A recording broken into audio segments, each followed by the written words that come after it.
Shalom. Silakan duduk Bapak Ibu Saudara, puji Tuhan. Senang sekali bisa ada di tengah-tengah Bapak Ibu. Haleluya. Saya lihat wajah-wajah yang luar biasa. Coba lihat kiri, lihat kanan, berikan senyum yang paling baik. Sudah sikat gigi toh? Iya. Haleluya. Oke. Nah, pagi hari ini saya akan menyampaikan satu topik. My church is my home. Gerejaku adalah rumahku. Kan gereja gedung, Pak. Saya kan tidak tinggal di dalam gereja, betul kan? Oke. Ya, tapi tema pada pagi hari ini adalah My church is my home. Coba kita lihat bersama supaya kita tahu apa itu gereja dan kenapa kita harus ada dalam gereja dan untuk apa kita bergereja. Galatia 6 ayat 10. Galatia 6 ayat 10 berkata begini, kita baca sama-sama, 1, 2, 3. Karena itu, selama masih ada kesempatan bagi kita, marilah kita berbuat baik kepada semua orang, tetapi terutama kepada kawan-kawan kita seiman. Dikatakan baiklah selama masih ada kesempatan. Kesempatan ini menggunakan kata dalam bahasa Yunani kairos, waktu Tuhan, waktu yang terbaik pada waktu Tuhan. Selama kita masih ada dalam waktu Tuhan yang terbaik, artinya selama kita masih bernafas, selama kita masih hidup di muka bumi ini, ya, karena kalau sudah tidak hidup di muka bumi ini, kita sudah tidak bisa melakukan apa-apa lagi. Nah, selama masih ada kesempatan, marilah kita berbuat baik. Ya, berbuat baik. Nah, firman Tuhan katakan, selama masih ada kesempatan, selama kita masih hidup, marilah kita berbuat baik. Slide berikutnya dikatakan begini. Berbuat baik kepada siapa? Semua orang. Amin. Semua orang. Siapapun itu, yang penting dia orang. Berarti itu yang penting dia manusia. Semua. Tapi sekarang ini orang lebih mementingkan binatang dibanding manusia. Betul kan? Tidak salah. Ya tidak salah, ada orang yang doggy lovers, apalagi kucing lovers, gara-gara ada orang makan kucing, akhirnya dia ditahan. Nah, tapi firman Tuhan katakan, kita ini harus berbuat baik kepada semua orang yang namanya orang manusia. Amin. Nah, tetapi terutama harus dimulai dari mana dulu? Dimulai dari kawan-kawan kita seiman. Kita harus berbuat baik. Ini kebenarannya. Kita dipanggil untuk berbuat baik kepada semua orang. Tetapi harus dimulai dari kawan-kawan seiman. Nah, coba kita lihat. Apa artinya di sini? Ya. Nah, perbuatan baik itu harus dinyatakan lewat pelayanan. Melayani itu adalah perbuatan baik. Kita bisa mengerjakan perbuatan baik banyak hal. Kita bisa memberikan orang yang sedang kesusahan makanan. Bahkan kita bisa bantu bangun rumah mereka. Kita bisa melakukan banyak hal. Terutama misalnya juga di gereja ini, kalau ada sampah-sampah yang bertebaran bisa diangkat, itu perbuatan baik. Ya, memberi sedekah perbuatan baik, menjaga kebersihan pun perbuatan baik. Betul kan? Mengatur sesuatu yang tidak teratur, itu juga perbuatan baik. Tetapi firman Tuhan katakan, kita melakukan perbuatan baik, berarti kita sedang melayani. Ketika kita melakukan perbuatan baik, kita sedang melayani sesama kita. Betul? Ya, kita serve orang lain lewat perbuatan kita. Nah, jadi melayani itu adalah bentuk dari perbuatan baik.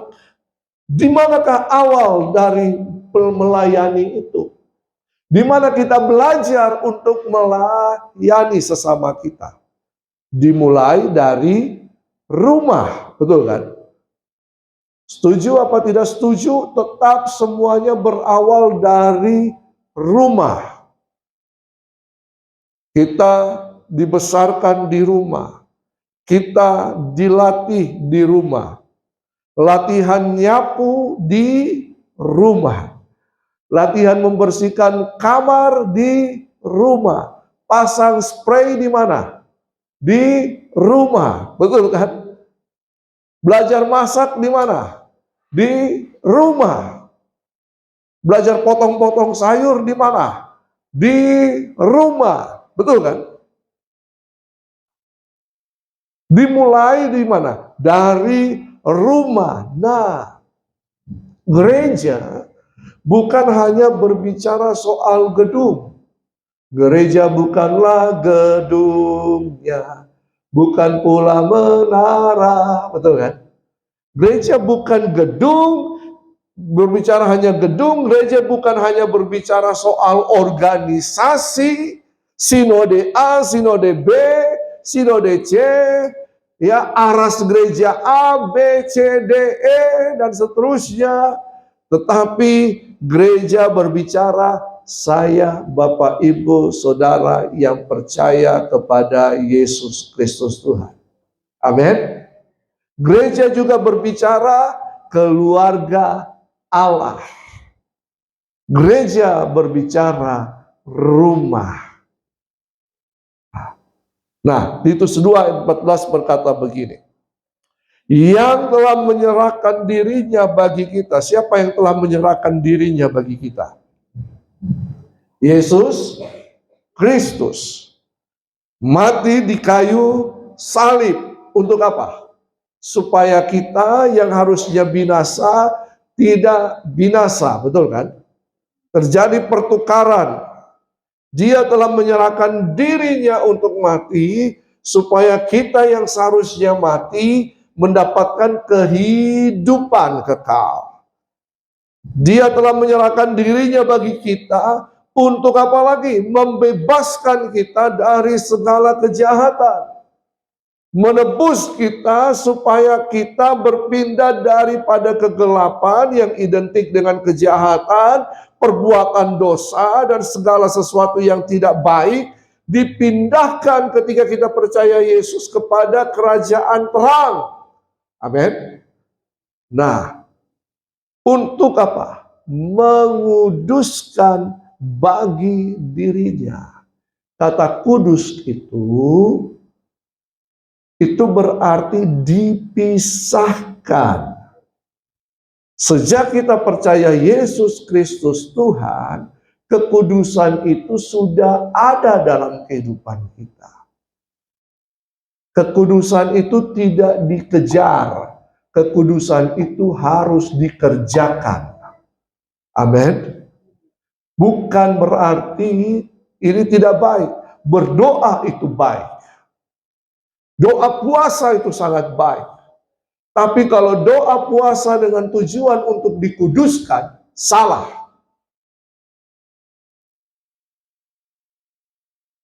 Betul? Para pelayan biasanya kalau mau melayani hari Minggu harus doa puasa dulu supaya kudus. No, kekudusan itu sudah. Dan kita harus mengerjakannya tiap hari. Amin. Karena kita harus memelihara hidup kita dalam terang Allah supaya kita tidak kembali kepada kegelapan. Sehingga ketika kita memelihara itu berarti kita sedang memelihara kekudusan dalam kehidupan kita. kita sedang mengerjakan kekudusan yang Tuhan berikan. Hati-hati gunakan tanganmu, hati-hati gunakan matamu, apalagi? Karena Bapa di surga, hati-hati. Jadi ketika kita dikuduskan, ketika kita percaya Yesus, kita dipindahkan, dipisahkan dari kegelapan untuk masuk kepada terangnya yang ajaib. Itu adalah kekudusan. Kudus. Umat yang kudus adalah umat yang percaya kepada Yesus. Dia Allah yang kudus, berarti dia Allah yang tidak bercampur dengan kegelapan. Betul kan? Kudus. Kudus artinya murni. Suci. Kalau air minum itu, air minum 99% murni. 1%-nya tidak. Kira-kira Bapak Ibu mau minum enggak? Nggak mau kan? Kita maunya 100% murni. 1%-nya racun. Mau nggak? 1%-nya kotoran. Mau nggak? Tidak. Nah, kita jaga hidup kita supaya tetap kudus. Perbuatan kita, perkataan kita, kehidupan kita dijaga. Doa puasa membawa kita untuk dekat dengan Tuhan. Percaya Yesus, terima Yesus sebagai Tuhan dan Juru Selamat pribadi, dipisahkan, dikuduskan. Darah Kristus menguduskan kita. Amin. Nah, oke. Untuk apa kita diterima Yesus, percaya Yesus, Yesus menyerahkan dirinya? Untuk apa itu? Supaya kita menjadi umat kepunyaan Allah. Oh ya, ketika kita dipisahkan dari kegelapan, kita menjadi umat kepunyaan Allah. 1 Petrus 2 ayat 9 berkata apa? Kamulah bangsa yang terpilih, imamat rajani, bangsa yang kudus, umat kepunyaan Allah. Betul kan? Berarti kita semua ini umat kepunyaan Allah. Coba katakan kiri kananmu, kamu itu kepunyaan Allah. Kamu itu kepunyaan Allah. Kita ini kepunyaan Allah. Nah, siapa di sini yang bukan kepunyaan Allah? Tolong angkat tangan. Kita semua yang percaya kepada Yesus Kristus adalah kepunyaan Allah. Nah, kalau kita kepunyaan Allah, tujuannya apa? Supaya kita rajin berbuat baik. Kita harus rajin melayani,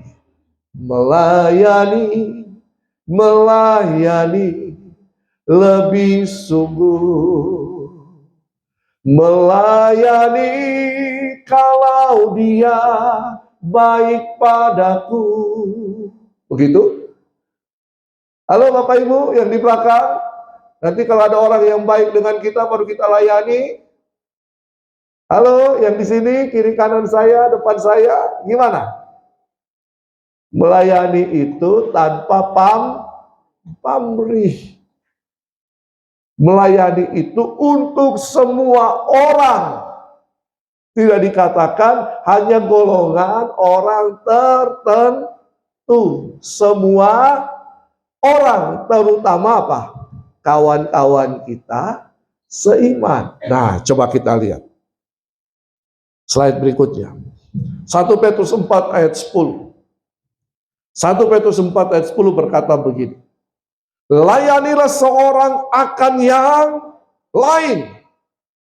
Berarti kita disuruh untuk melayani seorang akan yang lain. Berarti kita harus melayani semua sesama kita. Betul kan? Sesuai dengan apa? Karunia yang telah diperoleh tiap-tiap orang. Nah, karunia ini diberikan oleh Roh Kudus ketika kita percaya dan dipenuhi oleh Roh Kudus. Karunia ini berasal dari Roh Kudus. Bakat talenta diperoleh dari kelahiran. Tetapi karunia ini diperoleh dari Roh Kudus. Karunia apa? Karunia iman, karunia bernubuat, karunia menyembuhkan, karunia melayani, karunia apa? Berbahasa lidah, mengartikan bahasa lidah, karunia membedakan roh, karunia. Ya, ada 7 karunia, ada 9 karunia, ada 5 jawatan. Nanti Bapak Ibu pelajari di Alkitab. Ya, ada jawatan rasul, nabi, penginjil, gembala, guru. Semuanya ini dipakai untuk melayani satu dengan yang lain. Jadi semua kita sama. Semua kita diberikan karunia oleh Roh Kudus untuk dipakai melayani. Nah, lanjut. Sebagai pengurus yang baik dari kasih karunia Allah. Ternyata kasih karunia Allah itu harus diurus. Harus dikerjakan. Bagaimana kita mengerjakan kasih karunia Allah? Dengan melakukan perbuatan baik. Dengan mengembangkan karunia-karunia kita, melayani satu dengan yang lain. Karunia itu jangan disimpan. Ingat perumpamaan talenta, 1, 2, 5 talenta. Yang 2 jadi berapa? Yang 2 jadi berapa?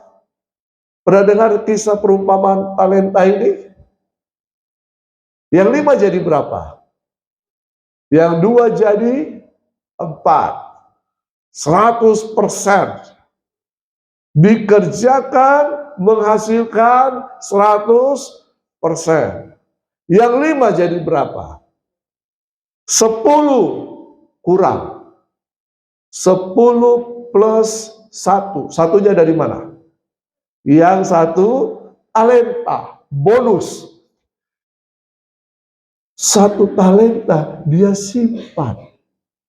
Apa jadinya? Diambil, diberikan kepada yang bisa mengelola dengan baik.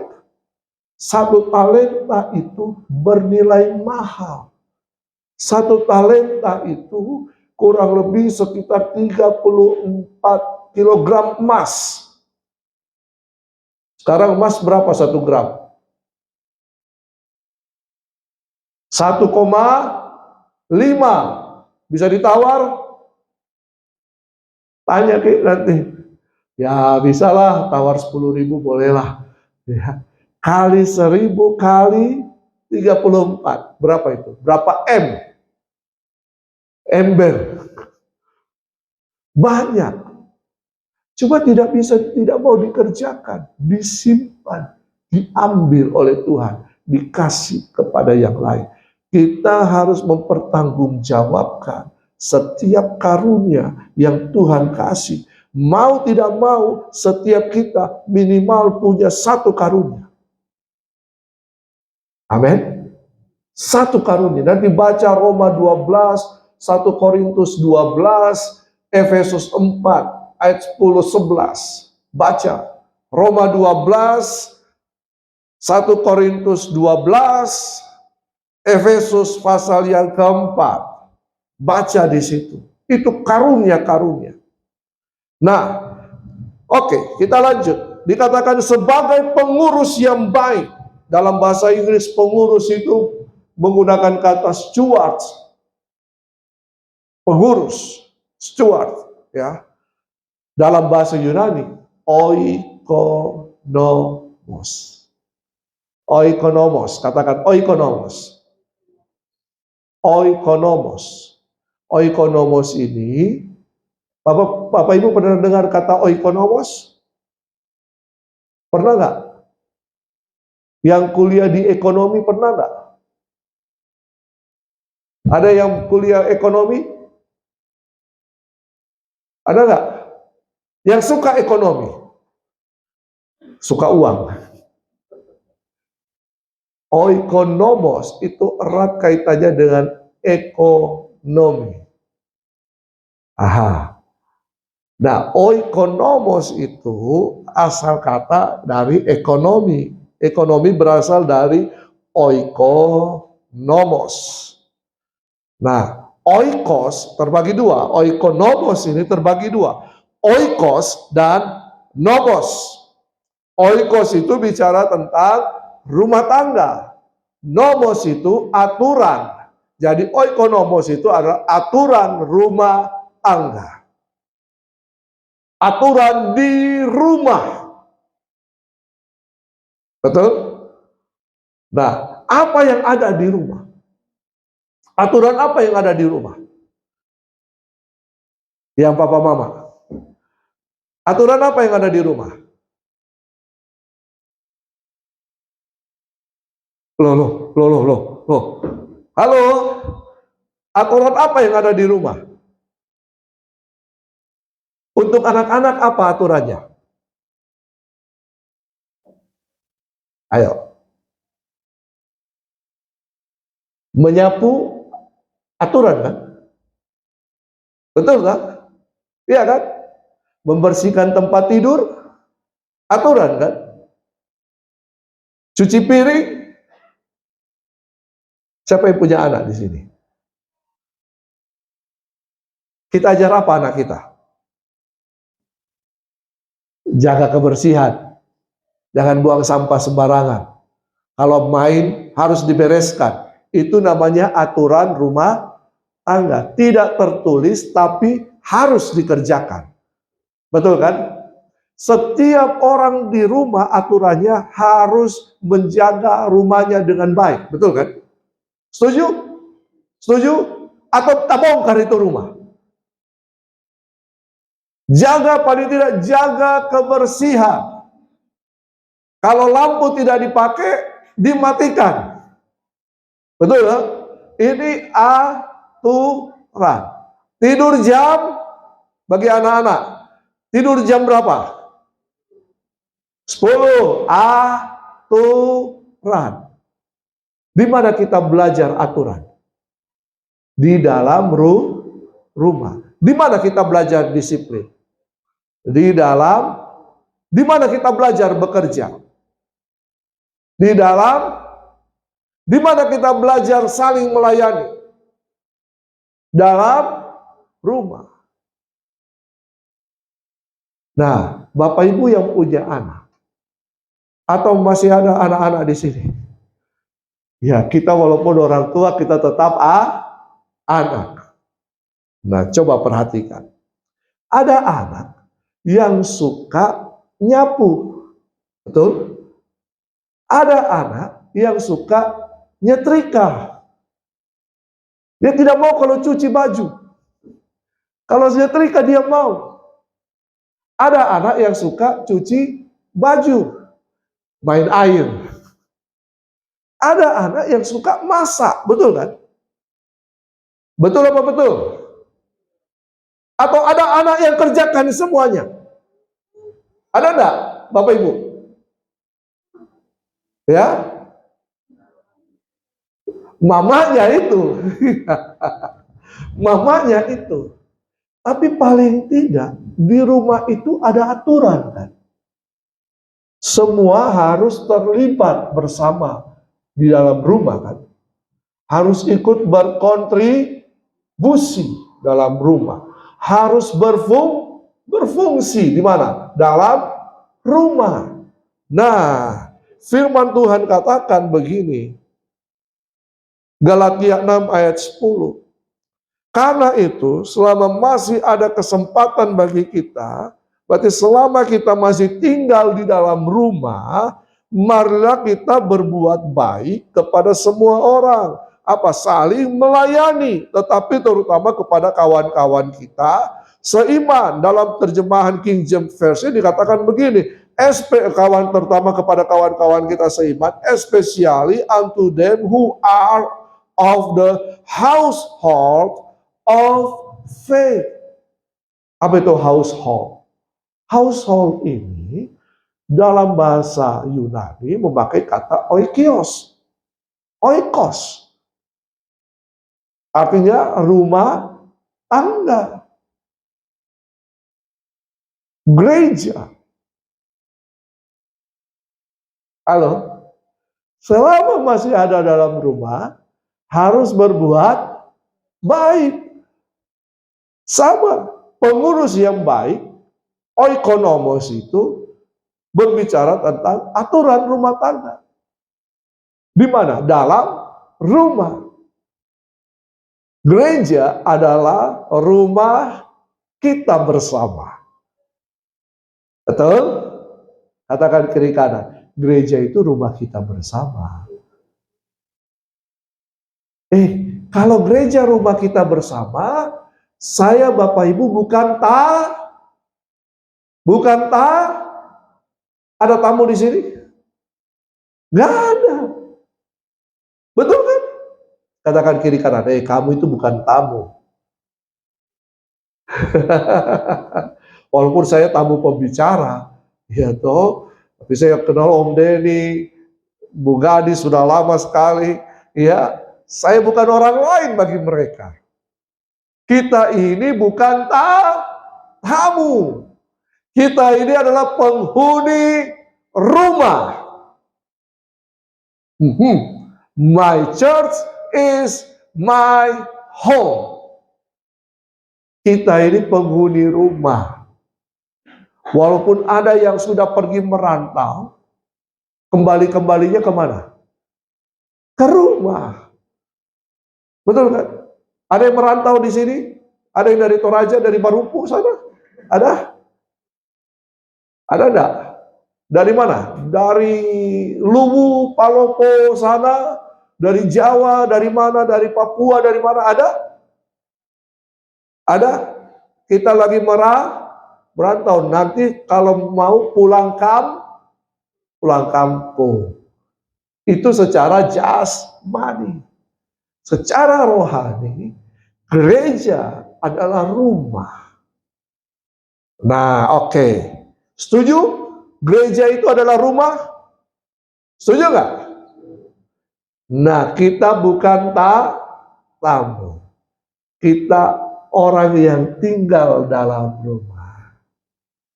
Kalau yang sudah kerja, uangnya dipakai untuk apa?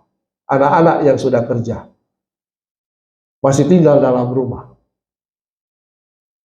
Simpan sendiri? Tidak kan? Paling tidak beli makanan, bawa dalam rumah. Bayarkan listrik, baku bantu, betul tak? Ada kontribusi. Bagi yang belum kerja, mungkin bagiannya lain. Tapi semua yang tinggal dalam rumah harus ikut berfungsi, harus berkontribusi. Kita mau rumah kita terpelihara, kita mau rumah kita bagus. Kalau ada yang kotor dibersihkan, rumah kita walaupun dari gamaja, walaupun dari bambu. Siapa punya lagu itu? Rumah kita, ya toh, tapi itu tetap rumah kita. Oke. Jadi di rumah itu, di rumah kita, apa yang harus kita kerjakan? Pertama, saling memberi dan menerima perhatian. Katakan, saling memberi dan menerima perhatian. Ada prinsip kasih. Kasih itu memberi. Kasih itu tidak mengharapkan. Kasih itu walaupun. Kasih itu bukan karena. Kasih itu walaupun. Walaupun dia bikin jengkel, walaupun dia suka ganggu saya. Kalau anak-anak itu suka baku ganggu toh. Betul kan? Main, berkelahi itu biasa. Habis itu bayar lagi. Setuju apa setuju? Haha. Tapi biasanya orang Kristen itu kalau sudah baku bombe, baku bombenya sampai mati. Kalau bukan dia yang mati, saya yang mati. Begitu. Walaupun satu rumah, satu gereja, kalau baku bombe, kalau dia lihat temannya yang dia bombe ini ada di situ, duduk di sini, dia duduk yang paling belakang. Padahal harusnya prinsip melayani itu harus semua. 1 Petrus 3 ayat 8 sampai 9. Dan akhirnya, hendaklah kamu semua dalam rumah seia, sekata, seperasaan, mengasihi saudara-saudara, penyayang, dan rendah hati. Dan janganlah membalas kejahatan dengan, jangan ada dendam di antara kita. Atau caci maki dengan caci maki. Tetapi sebaliknya. Kita baca sama-sama. 1, 2, 3. Hendaklah kamu memberkati. Karena untuk itulah kamu dipanggil. Yaitu untuk memperoleh berkat. Hendaklah kita memberkati. Karena untuk itulah kita dipanggil. Kalau kita memberkati, nanti kita juga diberkati oleh Tuhan. Amin. Di rumah kita belajar. Nanti sampai di pekerjaan, kita terapkan nilai-nilai yang ada di rumah yang baik. Kita akan berhasil. Saya lupa, ada di TikTok, di Instagram, ada anak muda yang tiap hari dimarahi papanya. Kasih mati lampu. Angkat sampah. Sampai dia jengkel. Lalu kemudian dia melamar kerja. Waktu dia masuk di kantor, ada lampu yang nyala. Tidak ada orang, dia matikan. Ada sampah, dia buang. Ada yang tidak teratur, dia ini. Lalu kemudian akhirnya dia ditelepon. Langsung kerja. Kenapa saya kerja? Karena Anda telah memenuhi syarat. Anda tidak disuruh, tapi Anda melakukan. Dari mana itu diajar? Dari rumah. Nah, 1 Tesalonika 5 ayat 14. Kami juga menasihati kamu, saudara-saudara. Tegurlah mereka yang hidup dengan tidak tertib.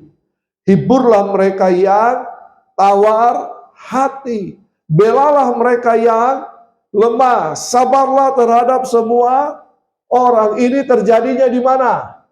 Di dalam rumah.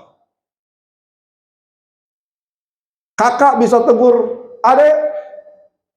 Adik bisa tegur kakak. Bisa. Kalau kakak lagi sedih, adik bikin apa? Gangguin? Hibur. Betul kan? Betul kan? Ya.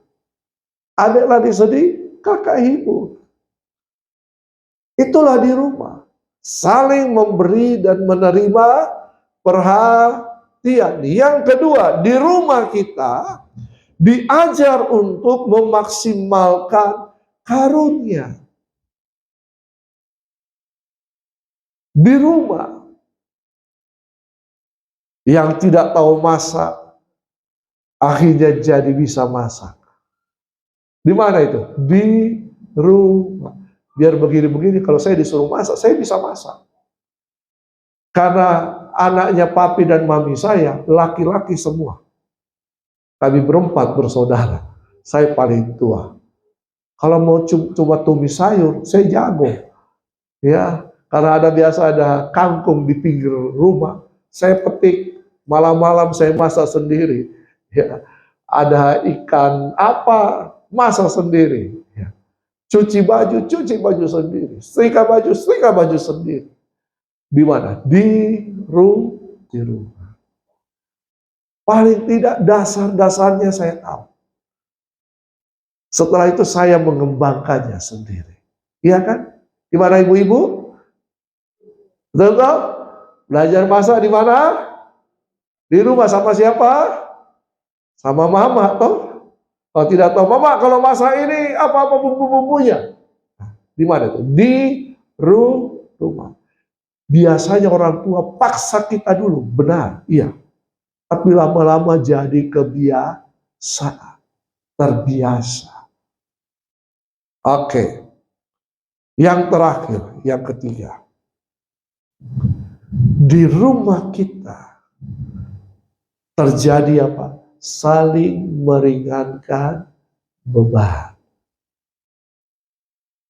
Galatia 6 ayat 2 dalam terjemahan TSI berkata begini, hendaklah kita semua saling menolong untuk meringankan beban saudara-saudari seiman yang mengalami kelemahan atau kesusahan. Dengan begitu kita menaati hukum kasih yang Kristus berikan. Upin Ipin saja tahu. Betul kan? Mereka saling tolong menanggung beban. Ambil mangga kakek. Setuju? Ini rumah kita. Gereja adalah rumah kita. Disitulah tempat kita saling meringankan beban. Kalau ada masalah, datang. Kalau ada yang ingin didoakan, datang. Betul kan? Saling meringankan beban. Karena ini rumah kita. Katakan gerejaku. Katakan sama-sama. 1, 2, 3. Gerejaku, rumahku. Amin. Sekali lagi dengan suara yang keras. 1, 2, 3. Gerejaku, rumahku. Tuhan Yesus memberkati.